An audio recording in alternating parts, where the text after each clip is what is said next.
এক ছোট্ট গ্রামে বাস করত হাফিজ নামের এক গরিব মানুষ। প্রতিদিন সে নিজের খেটে খাওয়া আয়ে সংসার চালাত, কিন্তু তার হৃদয়ে ছিল এক জিনিস, আল্লাহর জন্য দান করার আকাঙ্ক্ষা। একদিন গ্রামের মসজিদে ঘোষণা এলো, নতুন মসজিদ তৈরি হবে, যে যা পারে দান করুন। সবাই টাকা, গরু, জমি দান করলো। হাফিজের কাছে ছিল মাত্র একটি রুটি আর এক মুঠো খেজুর।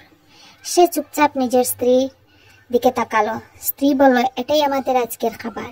হাফিজ বলল, হে, কিন্তু যদি এই সামান্য জিনিসটা আল্লাহর রাস্তায় দিই, হয়তো তিনি খুশি হবেন। মোমবাতির আলোয় হাফিজ রুটি কাপড়ে বেঁধে মসজিদের দিকে রওনা হলো। হাফিজ মসজিদে পৌঁছে চুপচাপ সেই রুটি তার খেজুর দান বাক্সে রাখলো। কেউ দেখলো না, কেউ জানলো না, কিন্তু আসমানে ফেরেশতারা লিখে নিল, হাফিজ এক নিঃস্ব দান করলো। মসজিদের ইমাম পরদিন যখন দান বাক্স করলেন, তখন তিনি অবাক হলেন। অনেক মুদ্রার মাঝে এক রুটি আর এক মুঠো খেজুর। আশেপাশে গ্রামের লোকজন সবাই বিস্মিত। ইমামের চোখে আনন্দ ও সম্মান। তিনি বললেন, ভাইরা, কেউ যদি মনে করে এটা ছোট দান, ভুল করবেন। এই দানেই হয়তো আল্লাহ আমাদের মসজিদের বরকত দেবেন। সেই দিন থেকে হাফিজের জীবনে পরিবর্তন এলো।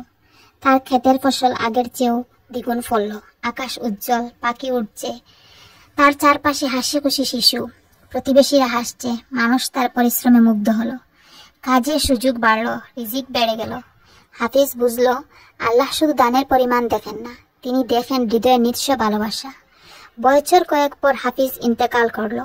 এক রাতে গ্রামের ইমাম স্বপ্নে দেখলেন, জান্নাতে এক সোনালী প্রাসাদ, দরজায় লেখা, এই প্রাসাদ সেই ব্যক্তির জন্য যে এক রুটি ও খেজুর দান করছিল।